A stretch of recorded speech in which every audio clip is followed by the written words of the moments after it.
The 29th of June 2026 इस परमात्मा वाणी का संपूर्ण मंथन। ओम नमः शिवाय। मुख्य बिंदु, समझानी और उदाहरण। 1. गुप्त पुरुषार्थ और प्रत्यक्ष विनाश। समझानी।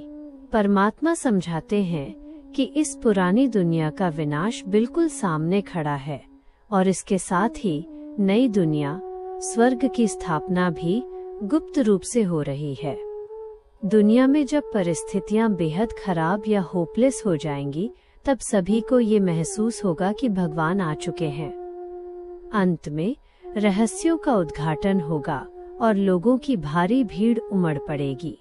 उदाहरण, दुनिया में विनाश की सामग्रियां जैसे बॉम्ब्स आदि पहले से ही बनकर तैयार हैं। जैसे कल्प पहले विनाश हुआ था, ठीक वैसे ही महाभारत लड़ाई के रूप में ये इतिहास खुद को दोहराएगा। 2. कम कार्डे दिलियार्डे माइनस सहज यात का मार्ग। समझानी। ये ज्ञान और राजयोग का मार्ग बेहद सहज है, जिसके लिए कर्म छोड़ने की जरूरत नहीं है। चाहे आप कोई नौकरी करते हो, पढ़ाते हो या पहरेदारी करते हो, हाथों से अपना कर्तव्य करते हुए मन को पारलौकिक बाप की याद में लगाए रखना है। उदाहरण, परमात्मा ने पहरेदार और टीचर का उदाहरण दिया है। जैसे एक पहरेदार अपनी ड्यूटी पर आते जाते भी अंदर ही अंदर शिव बाबा को याद कर अपना बहुत कल्याण कर सकता है, उसी को कहते हैं कम कार्डे दिलियार्डे। 3. बेहद का सौदा और सर्राफ बाप। समझानी। हम आत्माएं बेहद के परमात्मा, जो कि एक सच्चे सर्राफ या जौहरी हैं, के साथ एक अद्भुत सौदा करती हैं। हम अपना पुराना, पतित और विनाश होने वाला सब कुछ ईश्वर को सौंप देते हैं और उसके बदले में वे हमें भविष्य के लिए बेहद के सुख शांति की राजाई दे देते हैं। उदाहरण, जैसे मृत्यु के समय पुराना और बेकार सामान दान में दे दिया जाता है, वैसे ही हमारे पास इस पुरानी दुनिया में है ही क्या। इस नष्ट होने वाले पुराने कखपन को अर्पण कर हम स्वर्ग की बादशाही ले लेते हैं। 4.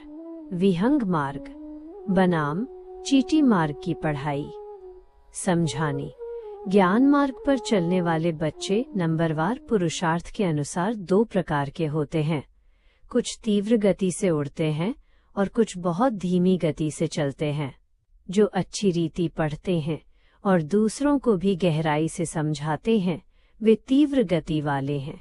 उदाहरण, परमात्मा ने इसे विहंग मार्ग, पक्षी की तरह तीव्र उड़ान, और चीटी मार्ग, चींटी की तरह रेंगकर चलना का नाम दिया है।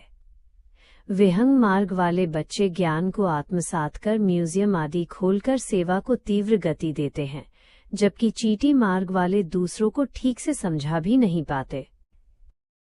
स्वमान। मैं परम धाम से अवतरित हुई एक दिव्य आत्मा हूँ, जो इस विश्व के कल्याण के लिए निमित्त बनी हूँ और स्वयं लाइट हाउस हूँ। वरदान। लाइट हाउस भव। विस्तार। सदैव स्वयं को परमधाम निवासी समझकर इस स्मृति में रहो कि मैं आत्मा परमधाम से इस धरा पर विश्व कल्याण का कर्तव्य करने के लिए अवतरित हुई हूँ। यह स्मृति आपके लिए लाइट हाउस का कार्य करेगी। जो भी आपके सामने आएगा, उसे महसूस होगा कि वो एक अखूट खजाने की खान के सामने खड़ा है और उसे सर्व प्राप्तियां हो रही हैं। चलते फिरते लाइट हाउस बनकर सेवा करते रहो। राजयोग कमेंट्री। मैं भ्रिकुटी के सिंहासन पर विराजमान एक चैतन्य ज्योति बिंदु आत्मा हूँ। इस देह के भान से परे मैं खुद को बिल्कुल शांत स्वरूप में महसूस कर रही हूँ। विजुअलाइज करें परम धाम के लाल सुनहरे प्रकाश को, जहाँ मेरे रूहानी पिता शिव बाबा निवास करते हैं। मन मन आभव। मैं सिर्फ एक शिव बाबा की याद में समा रही हूँ। मैं आत्मा सीधे बाबा के घर से इस धरा पर अवतरित हुई एक दिव्य लाइट हाउस हूँ। मुझसे पवित्रता, शांति और सुख की दिव्य किरणें निकलकर चारों ओर फैल रही हैं। विश्व की सभी आत्माओं को मुझसे असीम प्राप्तियों की अंजलि मिल रही है। मैं निमित्त हूँ, मैं भरपूर हूँ, मैं परम शांत हूँ। ओम नमः शिवाय।